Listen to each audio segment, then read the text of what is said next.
Welcome to the Rant. I'm John Shannon. Well, it didn't take too awful long. Um, the talk show hosts out here in Little Rock, now I get two of them these days, two nationwide, then we get a couple of local conservative talkers out here. But it didn't take them long to jump on the let's beat up Brock bandwagon. They went from almost ignoring him. I speak, of course, of the grand poobah of at least that's what he thinks of talk radio, Rush Limbaugh. Um, his show particularly. I mean, he barely said a word about Barack Obama, and what he did say was actually somewhat, I wouldn't say flattering, but at least it wasn't mean-spirited in any way. He took the gloves off today, though. It was actually kind of comical. But one of the things that he said that kind of stuck out, and I got to say kind of irritated me a little bit, is that he the claim is that Barack Obama is great at saying nothing. He gives a bunch of great oratory skills. He works a crowd real well, but he doesn't seem to tell anybody anything at any of his speeches. So this leads Mr. Limbaugh, of course, to go out to say that he's all fluff and no substance. I'm paraphrasing there. It isn't a quote, but he, come right out and says that Barack Obama is a blank canvas, and that anybody, you whatever it is you want, Barack Obama will, he will be your candidate, and I don't think that I can't believe that he really thinks that's true. Every candidate that's running, I don't know if it's clearly defined, but I mean, you can go to their website and have a pretty good idea where Barack Obama and, quite frankly, every other candidate that is now running or was running in the past, you can go to their websites and find out anything you want to know as far as where they stand on the economy, on health care, on the war, on homeland security, and I can go, I could list some of the things that Barack Obama stands for, but I only have 10 minutes to do this, and I think, to tell you the truth, that most of the people that are supporting him go more, or are supporting him more. Let me backtrack. They're supporting him because of his proposals and his stand on particular issues. The fact that he's a great motivational speaker doesn't hurt, but I think that voters, especially in this day and age, are a lot more educated than Rush Limbaugh gives them credit for.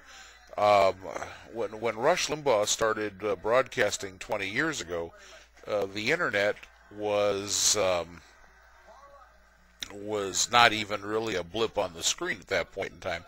20 years ago, that would have been an accurate claim that voters could be influenced by great speeches, and that brings to mind Ronald Reagan.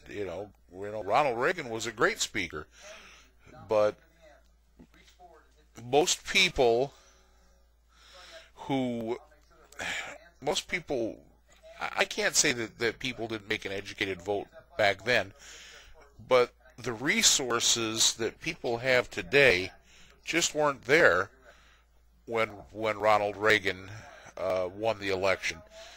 And I think that we have become a lot more educated as voters, and there is no reason whatsoever to make an uninformed vote.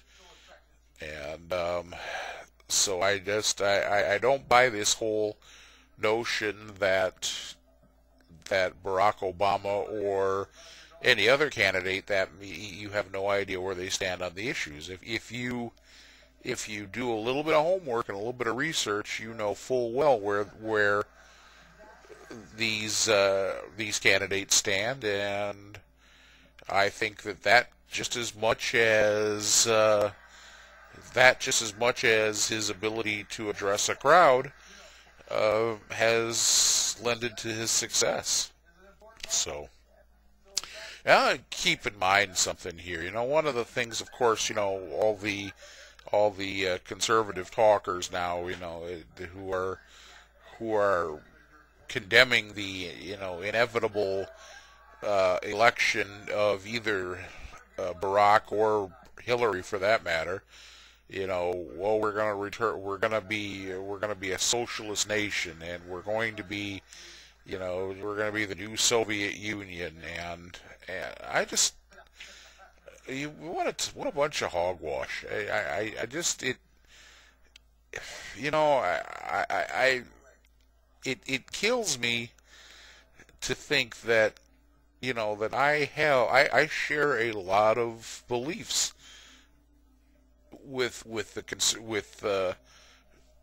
my conservative friends, but I mean, what a bunch of hogwash, you know, thinking we're going to be a socialist nation, you know, if Barack Obama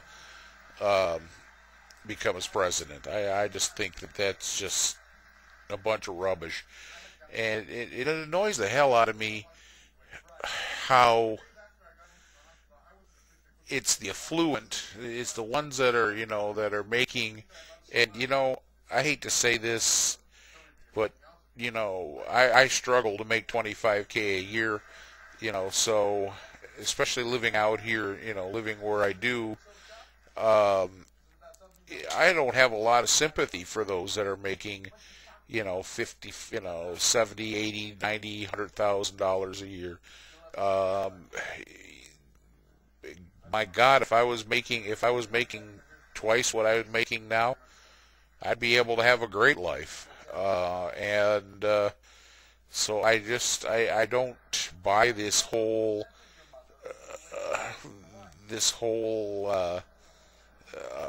the way the people that are making this money, how they just seem to be so, you know, so down on the idea of providing or helping provide for you know, people who are, you know, less fortunate, a lot less fortunate than me. I'm not looking for it personally, but there are people that are in a lot worse shape than I am that definitely need help. And I think the one thing, if we stop meddling around in other countries, well, we'd sure free up a whole lot of money that could take care of people here at home. Well, folks, there's a whole lot more on my mind, but a whole lot less time to deal with here, so I'm going to cut it short for now and come by and maybe cut another one tomorrow or something like that. But everybody have a great day, and we will talk again soon. This is John Shannon, the Redneck Captain.